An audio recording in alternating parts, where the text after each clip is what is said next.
So the announcement finally came for the Starship Troopers VR something, and it turned out it was a Starship Troopers roguelike game. Now, I know a lot of you will roll your eyes at that, but I think this is actually a pretty good fit for the roguelike genre. I was a little scared that the announcement was going to be something like a 3D movie remaster, and although that would have been pretty cool, this is much better. So first, let's talk through the announcement itself. The description for the game Starship Troopers Continuum says, "Get ready soldiers, the bug hunt is on in Starship Troopers Continuum." This is an intense online roguelike shooter that will push you and your squad to the limits. Inspired by the iconic universe of Starship Troopers, the game thrusts you into the heart of combat as part of an elite 3-player squad.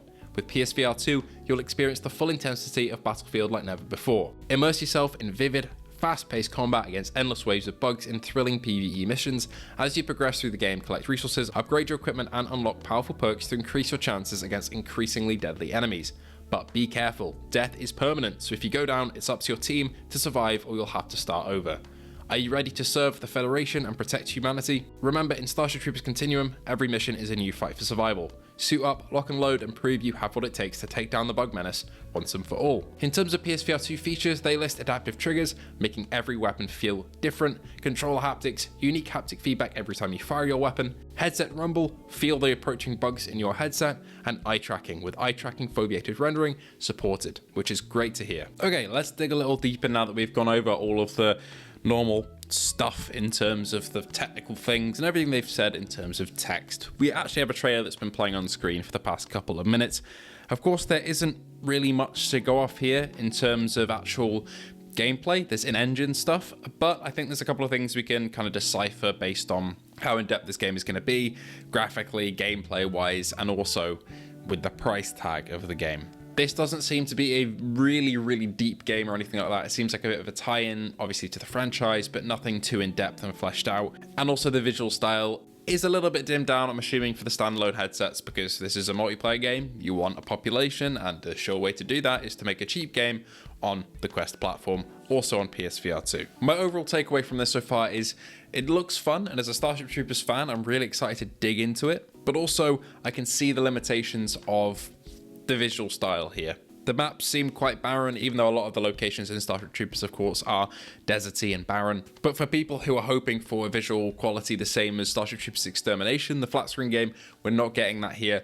But we are getting quite a bit of gameplay variety in terms of enemies and weapons. You can see the main character fire the assault rifle and the rocket launcher and the pistols from the films, and also you can see the different arachnid types like the tigers, the warriors, and the large artillery bugs. They're all there, which is awesome to see.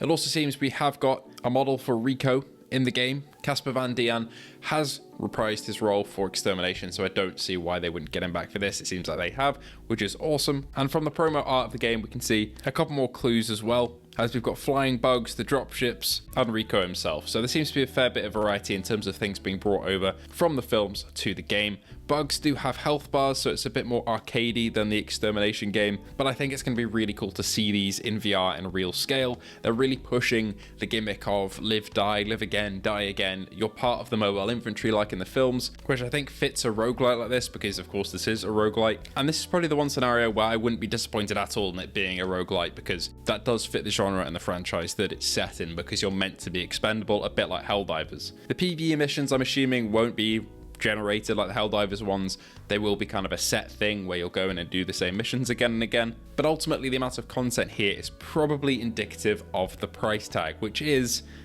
just £15. I'm a little bit torn on this because, one, it shows me that this probably isn't going to have the most longevity. If you've got PlayStation Plus as well, it's £13.50. But also, you can't really go wrong for like a tenner. For example, I just bought that Grand Rush Highway Simulator piece of shovelware piece of shit that came out the other day. Video on that over the next couple of days.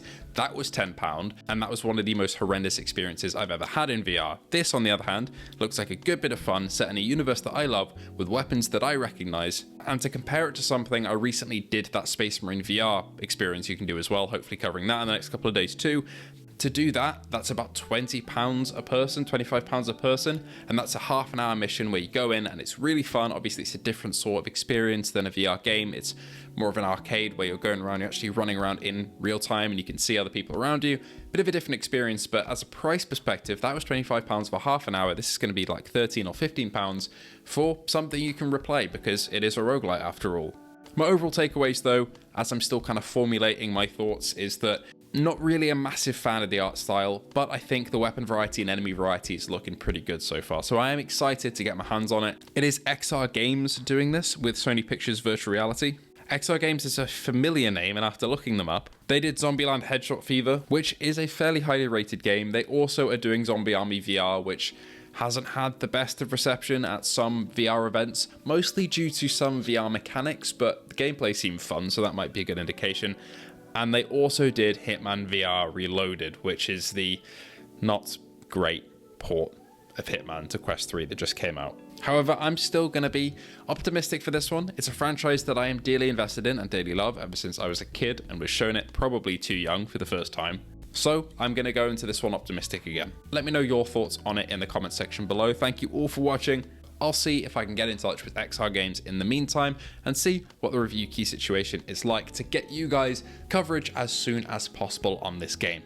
Thank you to our patrons and YouTube members: Luke Bentley, Phil Irving, Hazit Mirza, Ace Gamer, Hippie Pickle, Jin007, A License to Chill, Sun WTF, Fat Controllers, The Game Cat, Andrew, Aaron Reich, Jason Barker, Lamar Hall, Jordy Bansma, Lemon64K, Outcast VR, Prophecy 777, Gundy, and Salvador. Thank you for watching once again, and I'll see you all in the next one.